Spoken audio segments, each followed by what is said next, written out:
보통 그 부흥 강사가 나오면은 이렇게 깡나다 할렐루야.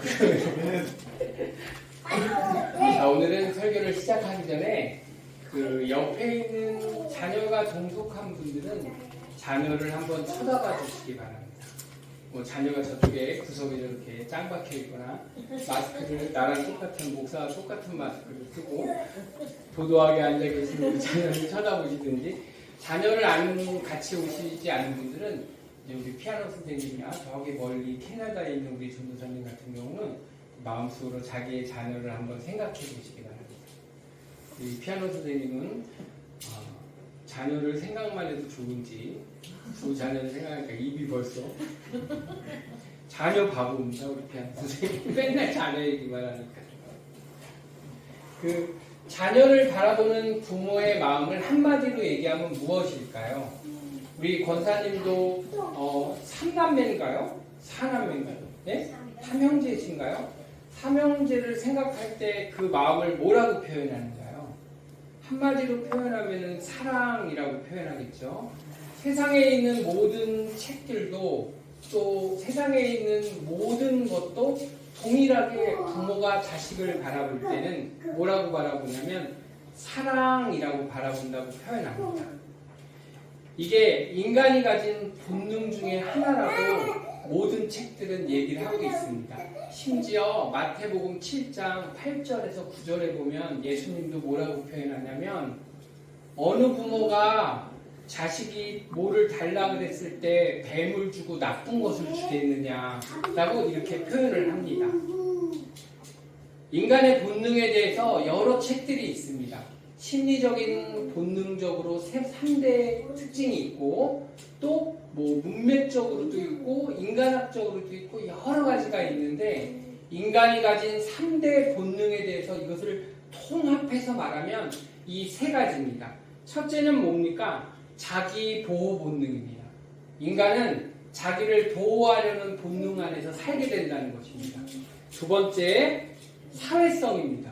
그래서 인간을 무슨 동물이냐라고 말할 때 여기 학생들이 있지만 호모사피엔스다 이렇게 얘기합니다. 무슨 말이냐면 관계를 맺는 것으로서 자기의 정체성을 확립하는 동물이 인간이다라는 뜻입니다.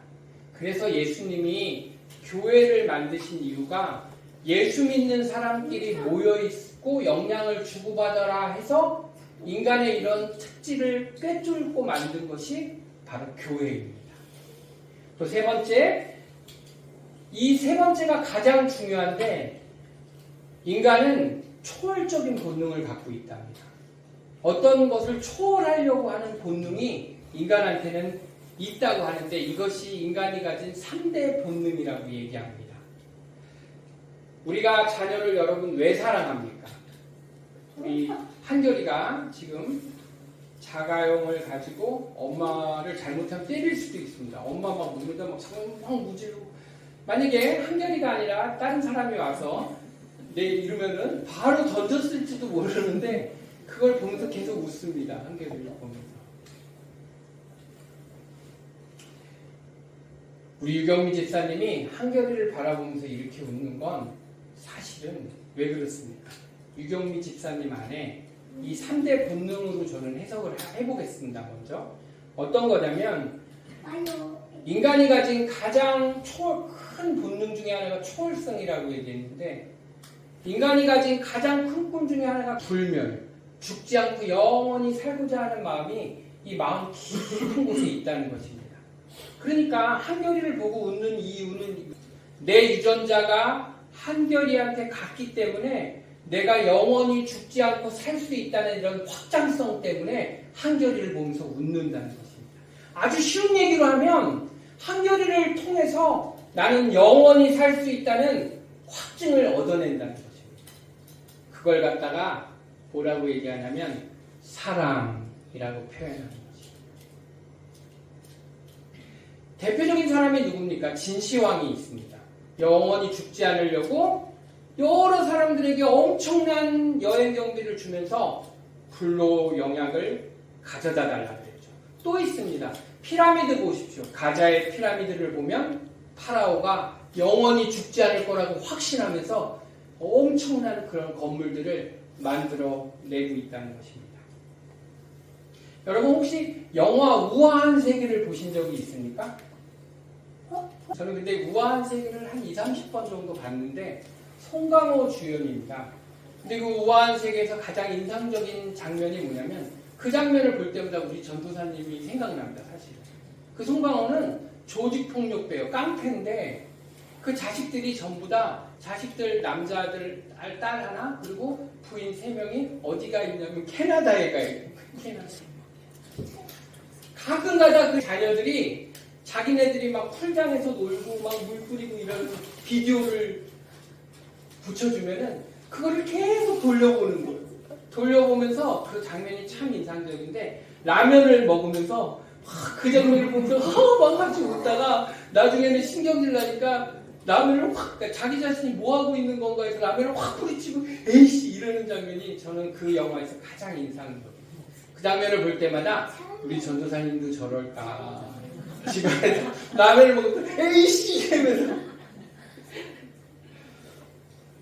네 이렇게 예배를 드리는 우리 모두 자식들을 생각할 때 왜 좋으냐면요 진심으로 우리가 그 자녀를 사랑하고 이런 게 아니라 사실은 우리 안에 있는 이 초월적인 본능 영원히 죽지 않고 살고자 하는 이 이기적인 마음 이것이 투영된 결과라고 보시면 사실은 정확하다고. 인간은 감정의 동물이기 때문에 이렇게 생물학적으로만 표현할 수는 없지만 제가 생각하기에는 그것이 정확한 표현입니다. 리처드 도킨슨의 이기적 유전자라는 책이 있죠. 그 책에서 말하는 핵심은 뭐냐면 이겁니다. 모든 유전자 중에서 마지막까지 남는 유전자가 뭐냐면 사랑이다. 이 사랑은 죽지도 않고 유전이 된다. 그러므로 이 사랑이라는 유전자가 이기적인 유전자다.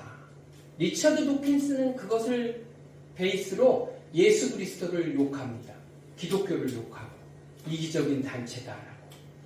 확장된 표현형이라는 두 번째 책에서도 정확히 얘기합니다. 사랑은 이기적인 거다. 여러분 자녀를 다시 한번 보시기 바랍니다. 자녀를 왜 사랑합니까? 여러분들은 자녀를 사랑한다고 얘기하지만 사실은 여러분 자신을 투영하고 있다는 것이 정확하다고 보면 됩니다. 오늘 읽은 히브리서 13장 말씀은 오늘 말씀의 그 앞절은 뭐를 얘기하고 있냐면 1절에서 3절까지는 형제 사랑과 나눔에 대해서 요약을 해주고 있습니다.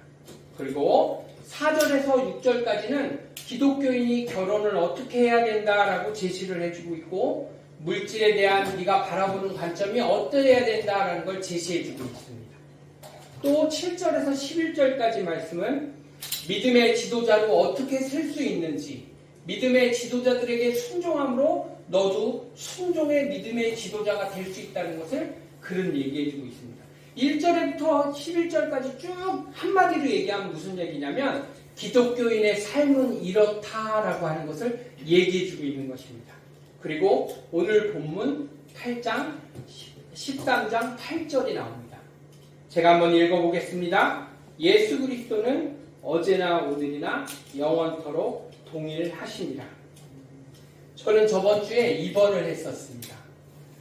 사실은 저번 주에 기도회를 했잖아요. 근데 3주 전부터 폐렴기가 있었습니다. 근데 너무나 급한 것이 있기 때문에 일을 어쩔 수 없이 했었고 열이 40도까지 오르는 경우가 한 3주 전부터 있었어요. 근데 이제 해열제를 막 3개, 4개를 먹었죠, 한꺼번에. 아세타미노펜, 타이레놀을 4알을 한꺼번에 먹었고 그런 상태에서 일을 사실은 계속 하고 있었습니다. 저번 주에 교회 왔었을 때 사실은 몸이 굉장히 안 좋은 상태였었어요.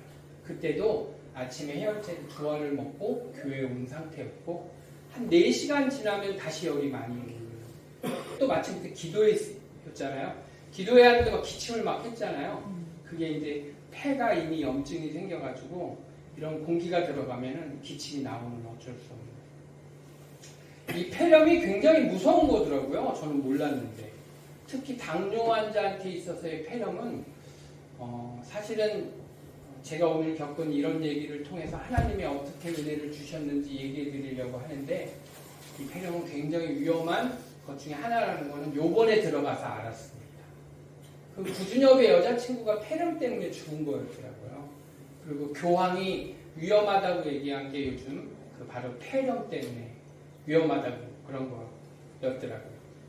입원을 했습니다. 제 입원에 대해서 구구절절하게 얘기하고 싶은 게 아니라 입원한 이유에 대해서, 입원한 결과에 대해서 오늘 성경 말씀을 통해서 여러분들한테 이야기해 드리려고 이 앞에 구구절절하게 내 상태에 대해서 얘기해 드린 겁니다. 월요일 날 입원을 했고 열이 38도, 39도 상태에서 입원을 했어요. 그거는 해열제를 두세 알을 먹고 잰 거예요. 근데 이제 당뇨를 재보니까 당뇨도 엄청 높았던 거예요. 심지어는 혈압도 높았습니다. 그러니까 저는 혈압이 항상 정상인데 혈압이 160대예요. 거기다 당뇨는 350대. 당화혈색소는 우리 사모님이 정확히 알고 다른 분은 잘 모를 텐데 간호사들은 알 수 있지만 11일 있어요. 10일. 보통 일반 사람이 4, 3입니다. 11이고 혈압은 160이고 엑스레이를 찍었더니 폐에 오른쪽 폐에 맨 끝에만 이렇게 하얗게 염증이 있는 게 보이더라고요. 입원을 하고 이제 의사들이 막 겁을 주고 난리가 났죠. 죽는다고 당신 오늘 당장 쓰러져서 입원을 하라는데 며칠을 잤냐면 한 달을 잤더라고요. 입원을 한 달을. 뭐 그 처음 응급실 의사는 뭐 별소리 다 하더라고요. 손발이 썩고 뭐 과부 만들고 보험 들었으면 해지하지 말아라 뭐 별소리 다 하더라고요. 그래서 입원을 했습니다. 첫날 입원하고 이제 잠을 못 잤죠. 환경이 바뀌니까. 그래가지고 이제 다음날 또 이리저리 치료받고 제가 3인실에 입원했는데 2명이 있었는데 둘째 날에 1명이 더 들어오는 거예요. 근데 이분이 들어왔는데 이분은 이제 일단 환자들을 보면 가관 있는 환자들이 있어요. 가관. 일반 환자가 아니야. 오줌 주머니를 이만한 걸 차고 들어왔는데 득치가 이만한데 여기 막 문신만 들고 새기고 막 이러고 쫙 와가지고 오줌 주머니를 들고 걸을 때도 이렇게 걸어온 거야. 그리고 들어가가지고 뭐 이주사가 뭐냐, 간호사 너 어딨냐, 막 잠깐 들어와서 잠이 들었는데 문제는 이러는 거예요. 이제 밤이 두려웠죠. 밤이 됐습니다. 밤이 됐는데 이제 이 사람 이제 밥 먹고 한 10시쯤 자기 시작하는데 코를 크게 우는 거예요. 근데 심한 거는 나전에 입원했던 한 사람은 청력이 안 좋아요. 이분은 웃긴 건 새벽 3시에 테레비를 켜요 또. 그러니까 이 사람이 아무리 코 골어도 상관이 없는 거예요. 와, 코를 고는데 나 진짜 미치는 줄 알았습니다. 이런 거 있죠. 코 고는 것도. 계속 구는 것도 아니고 하다 10초 동안 조용해요. 그러다가 10초 뒤에 잠을 도저히 못 자겠어서 새벽 1시에 병원을 다 돌아다녔습니다. 어디 짱박히 잘 때였나. 이불하고 비계를 들고 드디어 찾아내서 2층 그 소파 같은 그게 있는데 거기서 비계를 하고 사람이 없었으니까 대기실에서 이불을 깔고 주님 제발 잠 좀 자게 해주십시오. 하나님 이렇게 아픈 것도 이유가 있지 않겠습니까? 하지만 잠이라도 좀 자야지 나지 않겠습니까? 잠을 청하려고 이렇게 잠을 잤습니다. 근데 잠을 자려고 이렇게 1시쯤 나와서 그러고 있는데 저기 옆에서 또 저 순간 사실은 영화에서 본 골룸이라는 괴물이 있어요. 근데 이렇게 하고 누가 쑥 나타나는 거예요, 밤에. 그동안 문마다 막 치고 다니는 거예요. 그래서 이렇게 보니까 어느 할머니가 허리가 이렇게 구부러졌는데 이 문이 왜 안 열려? 이렇게 또 그러는 거예요. 잘라고 나왔는데 막 열쇠를 막 흔들면서 이게 뭐야? 왜 안 열려? 그 뒤에 어떤 남자가 따라오더니 순간 놀랐어요. 처음 무슨 귀신을 본 줄 알았어요. 처음에는 남자가 쫓아나오면서 에이 빨리 들어가! 그때 알았어요. 어머니고 아들이구나. 그러고 있는데 엘리베이터 문이 쭉 열리고 나서 어떤 아주머니가 거기서 나왔습니다. 나이는 한 50대 정도 되는 분인데 나오자마자 아이고 이게 어디야 그리고 막 그런 할머니를 탁 끼얹더니만은 괜찮아 나 왔어 괜찮아. 그분은 보기에도 딸이었고 급하게 집에 잠깐 갔다 온 거예요. 머리를 다 말리지 못한 상태에서 오셨더라고요. 할머니는 계속 문이 어디야 그러고 있었고 그 아주머니는 그런 할머니를 아주 사랑스러운 눈빛으로 쳐다보면서 그 아주머니를 안은 다음에 머리를 쓰다듬으면서 괜찮아 내가 늦게 왔지? 나야 안심해 나야 계속 그러더라고요. 그제서야 그 할머니는 정신을 차렸는지 그 딸한테 뭐라 그러냐면 왜 이제 왔어? 왜 이제 왔어? 엄마. 그러니까 치매인 거예요. 치매. 엄마 그러면서 엉엉 그리는 거예요. 그 딸은 그 어머니를 정말 사랑스럽게 쳐다보면서 엄마를 끼안으면서 엄마 내가 왔으니까 이제 걱정하지 마. 나랑 가야지. 엄마는 계속 뭐라 그러냐면 집에 가자 엄마 집에 가자. 그런 딸을 보면서 그 딸은 엄마를 보면서 눈물을 흘렸어요. 그 새벽에 막 우시더라고요. 막 우시면서 엄마 미안해 엄마 미안해. 그 와중에서 그 아들은 뒤에다 대고 뭐라 그러냐면 인연들이 다 도망갔어. 그 딸이 세 번째 딸인데 첫째 둘째는 간병하다 도망갔나 봐요. 그러니까 교체를 해주는데 그 아들이 왔는데 그 아들이 욕을 하는 거예요. 나쁜 년들 다 도망갔다고. 그 셋째 딸이 와서 그 엄마를 안아가지고 엄마 이제 안심해 계속 그 얘기를 하는 겁니다. 여러분 어떻습니까? 이런 얘기를 하니까 어저께 그 얘기를 사실 우리 와이프한테 해주니까 우리 와이프가 울었어요. 감정적으로 해줄 수 있어요 설교 때. 근데 감정을 조금 빼고 얘기했어요. 왜? 내가 얘기하고 싶은 건 그 딸을 얘기하고 그 엄마를 바라보는 그 사랑의 눈길을 예수님과 동일시하지 않기 위해서 감정을 빼고 얘기한 겁니다. 어떻습니까 여러분? 딸이 엄마를 불쌍하게 여기는 것은 엄마의 유전자가 자기 자신을 보면서 자기 신세를 한탄하는 거라고요. 그 딸이 엄마를 불쌍하게 여기는 마음은 감정이지 그것은 진정한 사랑이 아니라는 것입니다. 딸이 엄마를 부둥켜 안고 웁니다. 여러분 보시면 굉장히 슬퍼할 수 있어요. 제가 이 얘기를 감정적으로 얘기를 했거든요 어저께는. 그러니까 감수성이 뛰어난 우리 아이가 울더라고요. 하지만 여러분 유전자가 자신의 처지를 보면서 한탄하는 뿐이라는 것입니다. 제 설교가 잘 나가다가 갑자기 감정이 너무 메마른 것 같고 차갑게 흘러가는 것 같습니까? 여러분 그 딸의 눈물은 굉장히 애달고 굉장히 슬프지만 어떠한 변화도 어떠한 반전도 어떠한 호전도 일으킬 수 없다는 것입니다. 안타까워요. 안타깝지만 어제도 오늘도 내일도 그 딸은 고생해야 될 겁니다. 본인 자신도 5년 후 10년 후 아무리 적어도 20년 후에 그 엄마보다도 더 비참한 모습으로 병원에 있어야 될 가능성이 높습니다. 여러분 우리 인생의 꿈은 한낮에 잠깐 자고 일어났을 뿐입니다. 여러분이 원하는 영생과 초월을 하고 싶은 그런 영혼은 그냥 산들바람이 부는 어느 날 낮잠을 자고 일어났을 때 좋아지는 컨디션일 뿐입니다. 달콤한 착각일 뿐입니다.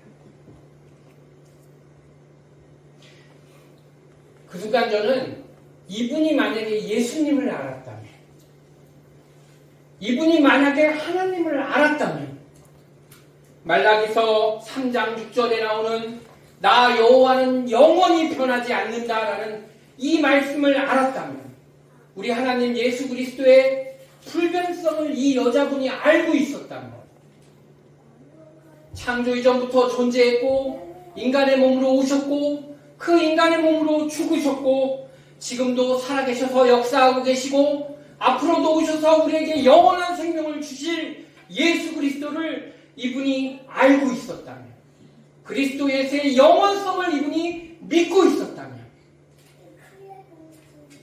히브리서 7장 25절에 믿음의 주요 온전케 하시는 그리스도 예수를 바라보라라고 말하는 이렇게 확실한 믿음을 주시는 확실성을 이분이 믿고 있었다면 여러분 이분은 희망이 있었을 것입니다. 그렇지만 이분은 예수를 믿지 않는 사람이라는 게 확실했습니다. 왜 그렇습니까? 엄마, 내가 내일은 절에 가서 엄마를 위해서 보시를 하고 가야 되기 때문에 내일은 올 수가 없어. 저는 그 말을 듣자마자 오늘 본문 설교 예수 그리스도는 어제나 오늘이나 또 영원토록 동일하실 것이라는 말씀이 성령님이 저의 머리에 크게 음성으로 들려주셨습니다. 저는 그날 이후로 몸이 급속도로 좋아지기 시작했습니다. 당은 110에서 밥을 먹어도 140, 오늘 아침도 110이었고 140이었어요. 다음날 열은 떨어지기 시작했고 급격하게 호전되기 시작했습니다. 목소리는 돌아왔고 염증은 없어졌고 열은 다 내렸습니다. 그래서 까부느라고 의사한테 바로 내일 퇴원하겠습니다. 인슐린 같은 걸 내가 왜 맞습니까? 나는 이제 아무렇지도 않습니다. 그러니까 의사가 바로 까불지 마라.